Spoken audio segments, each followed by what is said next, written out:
she said, crash course on how to be dead. And then noisy laughter on Mars. The noise between the stars.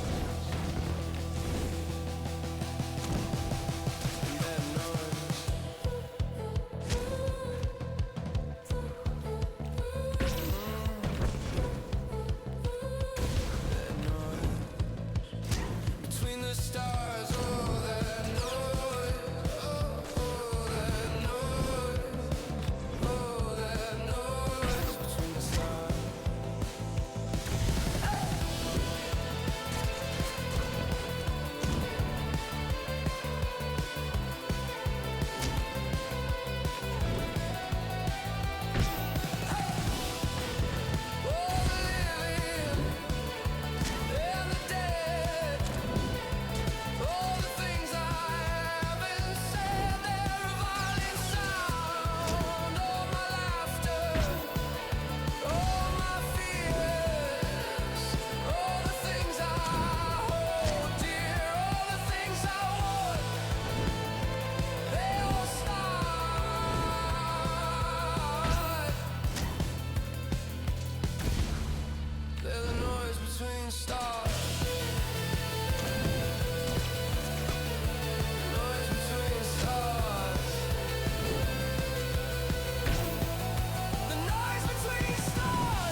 Father, my friend, all the things that had to end, they say goodbye. All my vices and my love, 'cause all the things I think of, all the things I want, they all stop.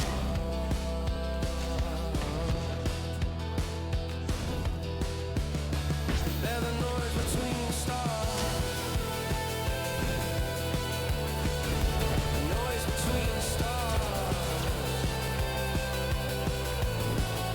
The noise between the stars. The noise between the stars. The noise between the stars. The noise between the stars.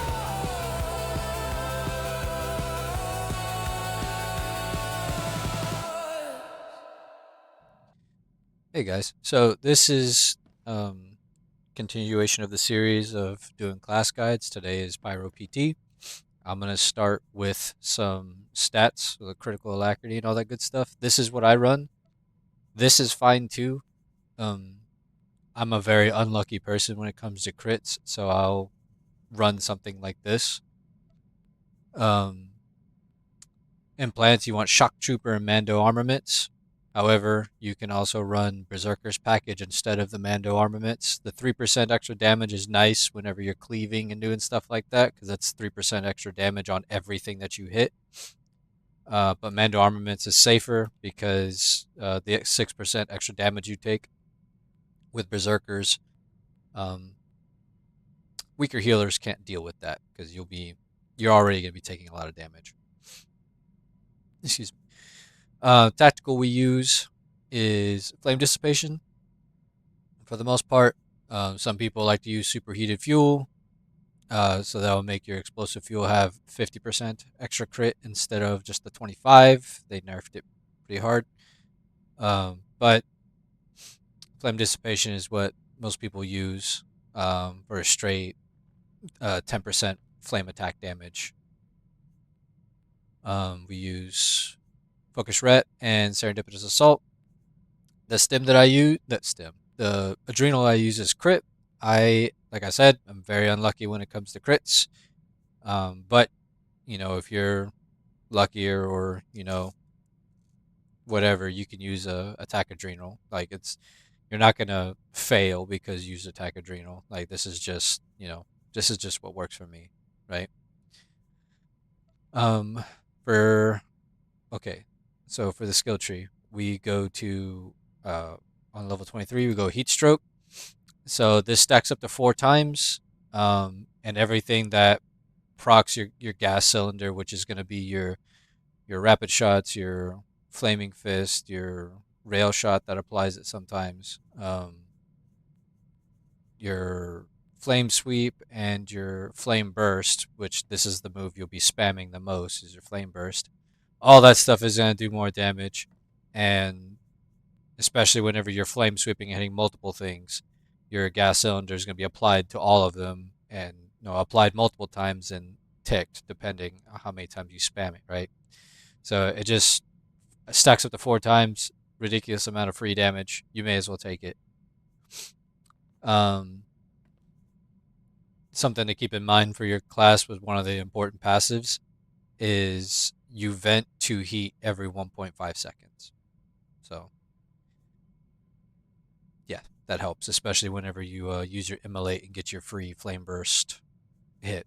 But next on the tree, we get our jet charge. I don't ever need these as a DPS. Have never had to use these. Um, the leap interrupt is always good, and having a gap closer as a melee class is pretty important. Well, fundamentally, I guess. Next, level 39, we use Prime Rail Shot. I've seen people use Mando Warhead and fucking hate it, but if you can make it work, that's on you. But this is what people will mostly be running.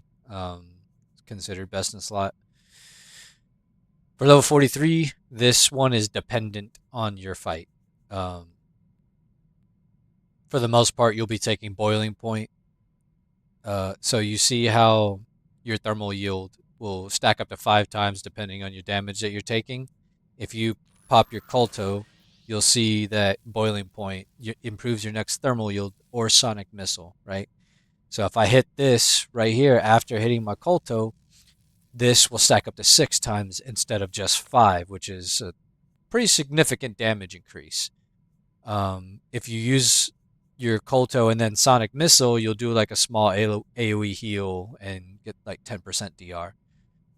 So don't do that. Do Kolto and then Thermal Yield. And what you can do is, if you have the bandwidth to do it, depending on how chaotic things are, you can right click off your Kolto and it'll start the cooldown. Important thing about Kolto is that every time you get attacked as fast as every second that you're being attacked, it takes 6 seconds off of this 3-minute cooldown, which makes it come down quite a bit if you can consistently take damage, and that's from anything, any source. So right clicking it off and letting this come back as soon as possible is pretty important for maximizing your DPS. But you're also not gonna you know wipe because you didn't right click this off. It's not something you have to do, but if you're trying to maximize every global, that's something you can do. 51, I will either take Iron Will or Pyro Shield. For the most part, I take Pyro Shield. The reflection damage from Pyro Shield is pretty fucking strong. Especially if it like with as fast as it ticks, like whatever the damage source you're taking, as fast as it ticks, it's really good. There's no reason not to take it, um, unless uh, you need this for some reason. This is the only other thing I would take, and that's like I usually take this when I'm parsing. But any sort of fight, I'm gonna take Pyro Shield. Right here for 64, um, reflective armor, free damage every time there's even a light AOE that come towards you and hits you. Like it's free reflect damage. You do nothing but stand there, and it literally damages whatever is hitting you. Um, this is free damage. Why not?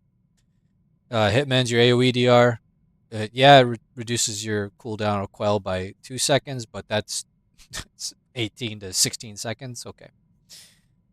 That used to be significantly lower. But anyways, um, yeah. So depending on fight, if you need AoE DR, like absolutely need it, you should take this. If you don't need it, I would take this. So for this one right here, it's depending on fight as well. Um, for the most part, pretty much for the most time, you're gonna be taking hydraulics. But if you need your stun and your carbonize, or you have electric stun grenade, that's not going to be enough, or you're doing, Nahut, and you're doing double fire turrets or something like that, you'll want to take this electro dart stun and have to sacrifice your hydros. For the last tier, it's between efficient suit and sonic rebounder. Those are the only two that I use. Rebounder is free damage reflected in protecting your teammates. It doesn't help you, but it helps your teammates. Efficient suit. The big thing about this is increasing your grapple range by 10 meters, and you can use Kolto to purge a stun, or yeah, while stun and causes most stun effects. It doesn't say all of them, but most stun effects, right? So yeah, that's what you're going to be using mostly for the tree. And since we're still here, I'll cover this right here. You'll want to be using your Searing Wave before your Immolate every time, because after Searing Wave, your next Immolate deals 30% more damage and has an extra 10% crit chance. So, Searing Wave, there's your extra. Oh, well, that says 40%, but whatever. But this, and now it's shiny, extra 10% crit chance as well, even though it doesn't say it. And, yeah, you should definitely be using this. Definitely be using Searing Wave into Immolate. Okay, so now that we've covered most of this stuff, I want to cover some other things. So, with the flame dissipation tactical, you gain superheated flamethrower, right? That goes up to 2 stacks, which makes your Searing Wave deal more damage, right? So right here at 3 stacks, I can use my Searing Wave, but you see I didn't get a flame dissipation buff, right? So what we'll do here, I'm gonna click this off. So at 4 stacks, right here, flame dissipation buff. Excuse me. So the reason that happens, right? It's supposed to be 5 stacks. But the reason that happens is because Searing Wave gives you one of these flame dissipation stacks, right? So if you do it at 4 stacks, it will still give you the buff.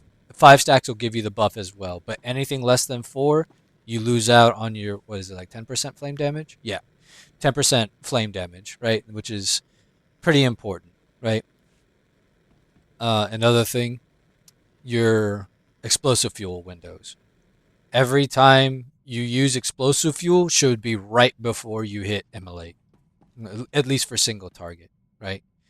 Your whole goal is to get 2 Immolates into 1 explosive fuel window, because the extra 25% crit chance, and Immolate is your hardest hitting ability. So that's generically your goal. However, what you can also do, if like you have a ad intensive fight, which I'll go over in a minute, you can hit your fuel and then Searing Wave and everything else, right? Whatever you need to do at that time, right? Okay, let's see. Okay, your dots and how they spread. So for your gas cylinder, you can use your flame sweep, you can use your rapid shots, um, stuff like that flaming fist, your flame burst, and all that good stuff, right? For your gas cylinder, that's really easy, right? For your incendiary missile, you can spread your incendiary missile using Searing Wave. That's pretty much your only way of spreading incendiary missile, right? So make sure before you use your Searing Wave, you have incendiary missile on whatever enemy you're hitting. Otherwise, you're losing out on a bunch of free damage. Um, the other thing is Scorch. You don't spread Scorch. What Scorch does is whenever you kill the target that you have Scorch on, it will reapply itself on the next closest enemy as long as it's within 10 meters. And it will reapply itself for the full 30 seconds because this is a 30-second dot. So if you want to, you can tab Scorch and do all that stuff. That's completely fine. That's up to you. But it will spread if it scorches on the person when it dies or whatever enemy whenever it dies. Okay, so here we will go to this. So now I'm going to get into some of the examples, right? For reflective armor, pyro shield, and boiling point. Okay, and this we're going to go to 1359. Okay, so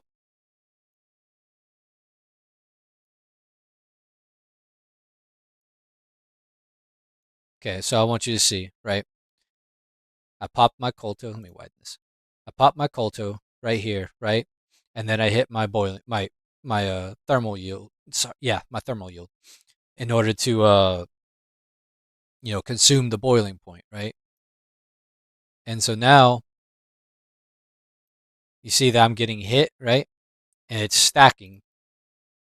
And so what I also did was I clicked off my Colto, and so my Colto's on cooldown, but I'm still stacking on my buff, right? So that's one of the ways to that's practically applicable, right? And the reason that I hit these countermeasures, right, not only to keep up my thermal yield stacks and reduce my Kolto cooldown, but also to keep them off of the healers because these stacks that come from these countermeasures reduce the amount of healing output that from whatever person's getting hit, right? So it's on the tanks to do this. I'll do a in-depth guide for gods later after I finish the Duxin one, but I'm telling you this now because that's explaining why I do this. Also, this thing right here, the damage you put on this thing does not matter. But why I like hitting it is because it's shooting at me now, and even if the tanks come over here and taunt these countermeasures, I'm still taking damage from that glare, and it's still reducing my cooldown, right? Okay, we'll give another example. 2515.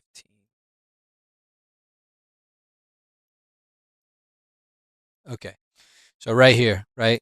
You see right here, my boiling point is on and everything, and everybody's doing their thing. When this cast pursuit completes, he's gonna put a bubble, right? So I usually pop my thermal before that happens, and so now I have my thermal yield going, and I'm constantly taking damage, right? This little debuff on me that has a 1 right now is a stacking damage that the boss is putting out, right? It doesn't make me do less damage. It just does more damage the longer I'm in the shield. And so I have my pyro shield going because I'm reflecting the damage on top of using that damage to give me my 6 stacks. And you can see my Kolto on the bottom if the thing goes away. Okay, guess not. But anyways, look, like we barely got here, right? My Kolto is already almost off, and I still have 6 stacks of my thermal yield, right? This is also one of those points to rebounder because you can rebounder his energized slice, but more on that in a later video. Okay, so now what is this one? 3657.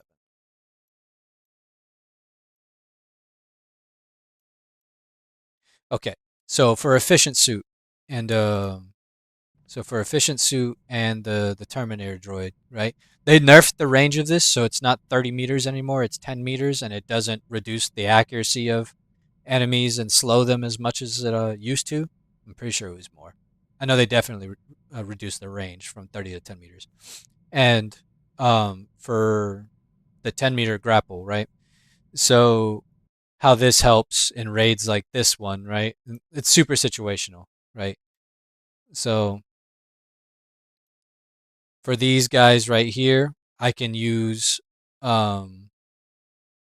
I can use my little Terminator droid, or you see right here. Well, I guess you can't really see that. Okay, we'll play it from here. Okay, so those markings right there are where invisible mines are at, right? So we have an NG sniper, and so he's using them to blow up the mines, right? But if we don't have that, we can use our little Terminator droid to go destroy those without waking up. Like, see, there's some right there. They reveal the mine blows up. And then so we just keep going. Someone hit this, so now we got to kill it. But there's that, right? That's for the Terminator droid. So right here, we got more invisible mines. There we go. And so this guy stands at just about 40 meters, right? And so what we do here is we pull him, and then somebody comes up and knocks him off, right? Makes it super easy, so much easier. Because let's see if we can go back to when Zale died. Okay, so right here, you see that beam that's coming in? That beam that's coming in is from that sniper, and it's a massive knockback. And Zale, he rolled in, so I think he should have lived. But the game decided otherwise, and so it knocked him off because he was not inside the shield or didn't have this right here. So Zale's gone, and we have to do the rest of this without him, right? Which sucks because NG snipers are really good at this part. Okay, so and now I've referenced Ignite Core many times. This is what Ignite Core looks like, right? So right there. Okay, so we'll back up a little bit. So Ignite Core in 5 seconds, right? So you hit your AoE DR because you can't have reflective armor on this one. If you're doing this fight as a PT, you'll be pretty much like this right here, right? This would be nice, but you take so much damage from the these little pie slices, as they're called, that you will not be able to survive it. So you have to take AoE DR. And so you pop your AoE DR, and then you hit your Colto and your Thermal. You walk onto the pie slice, you hit your shield, and then your searing wave. And then, like, you'll be hitting your dream. This is when you pop all of your offensives, right? But the point of this is you see this damage that I'm taking, right? It's not doing a lot to me because I have my energy shield up and I have AoE DR up. But I am reflecting a lot of damage. Excuse me. And so every little bit counts for this phase. This is a very intense DPS check. And even when you make the check, somebody has to interrupt. It doesn't matter who it is, but it just has to be interrupted. But this is a good example of utilizing all of your abilities in pretty much one scenario. Um, okay, and then we'll go to one more example, and this is I'm showing you gods, but this is applicable pretty much in any raid where you're going to be taking damage, which is pretty much most of them. Okay, 1 hour, 1 minute. Okay, so this is P5 hole cutter phase. Um, well, sorry, this is hole cutter phase, right? For Isaacs. You see on the left right here, Zale sitting there because he has induction and all that good stuff. But so right here is one of those phases where I have my Terminator droid, I have Carbonize, I have my Cybertech grenades and everything. And usually what happens is you let the first six of these droids come in, and then you carb them and do all that stuff, right? And you carb them and cleave them down. The problem is they take like 80 to 90% reduced AoE damage. So that sucks. But the whole point of this, sorry, is you go back, you do your searing wave, immolate, and then you know flame sweep spam, and this is like how you're going to be dealing with ads and doing things as a power tech in that sense. Um, you're going to be taking a lot of damage. This is the pretty much the only class where you are rewarded for taking damage, and it's really interesting. Um, but for some reason, yeah, this they decided on this class being the one that takes damage instead of avoiding damage like every other class is supposed to do. Um, but so now that pretty much concludes the guide portion and everything, right? I'm so if that's all you needed, that's great. However, I am going to go further into a parse breakdown. I'm not going to go global by global or anything like that, but I want to show um, some things, right, when it comes to a parse log. Okay, so this is Torque, right? Well, Guzor. Um, he's number 4 in the world for Pyrotech, right? And that's number 1 in North America, I think. So his crits were at about 47.66%, and his actions per minute were at 48.09, right? And he's at 34.1k DPS. For me, I had slightly slower APM. He runs a little bit higher alacrity than I do, and I have pretty like a significant drop in crit percentage. I also had 62% crit damage, and he had 68, right? And I had 31.5. What I'm trying to tell you with this is you can be doing the right things with this parses and everything like that, but a lot of it is RNG and crit dependent. You could like do absolutely everything correctly, but the highest parses are all luck and crit RNG. That's just what it is. However, since Guzor has this one up, we can come over here to rotation, click on immolate because I like seeing that that's going to be the static ability that it would be easiest to read off of. So click on immolate and create, or you can do searing wave create, you know, whichever way you want to do it. It doesn't really matter. It's however is easier to digest by you. And you can see, he did like his rotation was like even though like some of the filler abilities changed around and stuff, he did the same amount of abilities each time in between each searing wave. And if you want to do it by immolate, it's the same thing. He didn't mess it up this way either, right?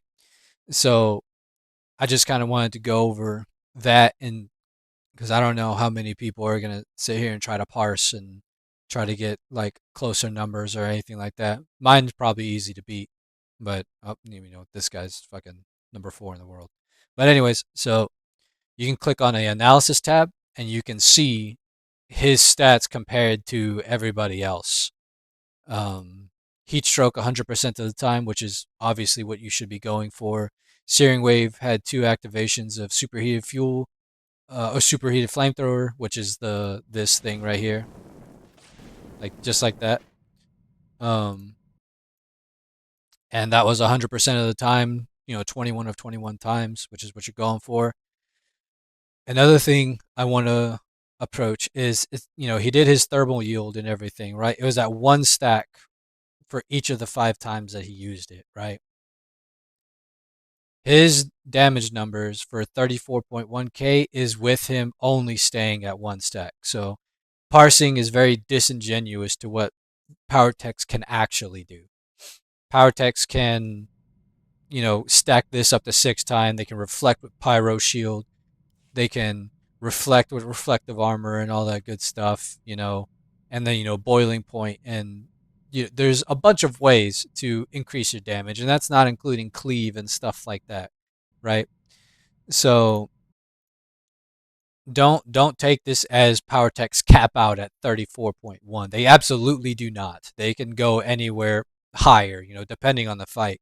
Fights like Isaac's, they get like 60 to, fuck like 7. Actually, you know what? Here, I'll show you right here. So we'll go operations leaderboard. We'll go to Isaac's master mode. and we will do Powertech if I can read. So gerbil is at 42.4 k DPS, right? However, if we oh, I clicked on it. So we'll just use this one for example, right? Looking at his parse for this specific raid that he did, we'll change the phase to augment droid, which is like when they could do the damage bus. His DPS was 110k. That's with a damage buff, right? That's with this little purple thing, right? With all these um, hull cutters coming around and spamming, right? That's what the phase is. But what I'm telling you is that 34k is not like the precipice of what you're gonna be able to do with this class. It can very much do more. But when it comes to parsing, you're pretty much just learning a generic rotation and learning how it feels to be like playing the class. You're not gonna you're not gonna you're not gonna reach your potential with parsing. So I think that I think that about covers it. If there's any questions y'all have or feel like I missed anything, please feel free to let me know. I've got no problem answering questions in the comments or DMs or whatever. That's perfectly fine. Or joining the server and say I suck. That's fine too. Um, but I appreciate y'all watching, and I hope I helped some of you out. I'll see y'all in the next one. Bye.